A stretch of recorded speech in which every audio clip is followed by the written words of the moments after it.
Hey guys, assalamu alaikum. Welcome back to another brand new video. So guys, আমার পেছনে আজকে আপনি দেখতে পাচ্ছেন সুজুকি জিক্সার মনোটন। সো এই বাইকটি কি 2024 সালে কেনা আগে ঠিক হবে? তো সেই বিষয়টা নিয়ে আজকের এই ভিডিওতে আমি কথা বলবো।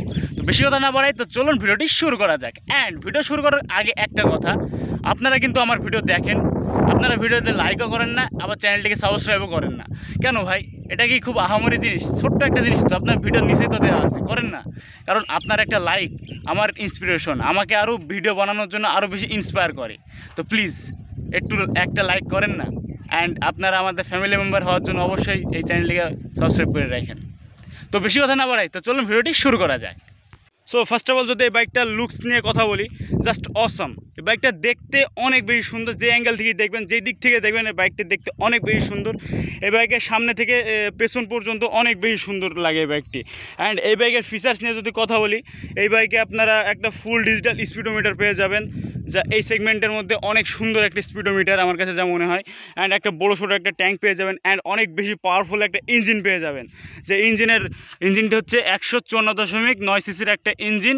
অ্যান্ড এই ইঞ্জিনটা হচ্ছে এয়ার কুলড। অ্যান্ড এই ইঞ্জিনের ম্যাক্স পাওয়ার হচ্ছে 14.6 বিএইচপি অ্যান্ড ম্যাক্স টর্ক হচ্ছে 14 নিউটন মিটার, যা অনেক বেশি পাওয়ারফুল। অ্যান্ড এই বাইকটিতে সামনে ইউজ করা হয়েছে 100 সেকশনের একটা টায়ার, যা যথেষ্ট মোটা। অ্যান্ড এই বাইকের পেছনে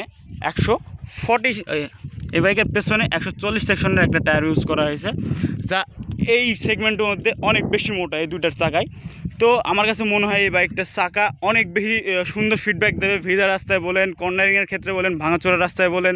অ্যান্ড এই বাইকের সামনে একটা মোটর সাসপেনশন ইউজ করা হয়েছে, অ্যান্ড পেছনে মনোশক সাসপেনশন ব্যবহার করা হয়েছে, যা অনেক বেশি সুন্দর। অ্যান্ড পেছনের টেল লাইটটা জাস্ট ওয়াও লাগে আমার কাছে। অ্যান্ড সামনে একটা হ্যালোজেন হেডলাইট ইউজ করা হয়েছে, অ্যান্ড ইন্ডিকেটরগুলো সব হ্যালোজেন। ওভারঅল ভিউ যদি বলি, এই বাইকটা অনেক বেশি সুন্দর। অ্যান্ড এই বাইকে এক্সজস্টের সাউন্ডটাও মারাত্মক। তো সাউন্ডটা একটু শোনাই দিই আপনাদের। এখন স্টার্ট হয়ে গেছে, তো এখন এক্সজস্টের সাউন্ড আপনাদের শোনাই দিই।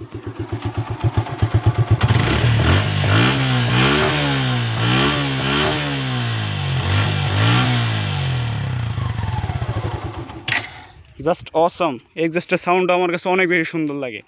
তো ওভারঅল মানে সব দিক বিবেচনা করে এই বাইকটা বাংলাদেশের প্রেক্ষাপটে 2 লক্ষ টাকার ভিতরে সেরা একটা বাইক। তো যারা একটা 2 লক্ষ টাকার মধ্যে বাইক খুঁজছেন, যে আমার কাছে এমন একটা বাইক থাকবে যেটা একটু দেখতে সুন্দর হবে, মাইলেজ ভালো দেবে, বা সব রকম পরিস্থিতিতে বাইকটা আমাকে সুন্দরভাবে সাপোর্ট দেবে, তার কাছে এই বাইকটা সেরা হবে। কারণ এই বাইকটিতে মাইলেজ আপনারা 45+ পেয়ে যাবেন, যা অনেক বেশি সুন্দর এই সেগমেন্টের মধ্যে। তো আমার কাছে যা মনে হয়, যদি 2 লক্ষ টাকার মধ্যে কেউ একটা বাইক নিতে চান, যে বাইকটা মানে অল ইন ওয়ান হবে, তার জন্য এই জিক্সার মনোটন সেরা হবে। গাইজ 2024 সালে জিক্সার মনোটন নেওয়া যাবে কি না, এই বিষয়ে একটা ছোট্ট একটা ভিডিও বানাই দিলাম। তো আশা করি অনেকজনাই একটু দ্বিধাদ্বন্দ্বের মধ্যে ছিলেন, তো তাদের এই ভিডিওটা সাহায্য করবে বাইকটা ভালো না খারাপ এই জিনিসটা জানার জন্য। আমার পার্সোনাল ওপিনিয়নে এই বাইকটা কিন্তু খারাপ না, 2 লক্ষ টাকার মধ্যে সেরা একটা বাইক আমার জানা মতে।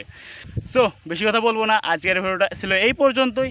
তো অবশ্যই ভিডিওটি ভালো লাগলে লাইক করবেন, চ্যানেলে নতুন হলে অবশ্যই সাবস্ক্রাইব করে আমাদের ফ্যামিলি মেম্বার হয়ে যাবেন। অ্যান্ড পরবর্তীতে কী বাইক নিয়ে ভিডিও চান অবশ্যই নিচে কমেন্টে জানিয়ে দেবেন।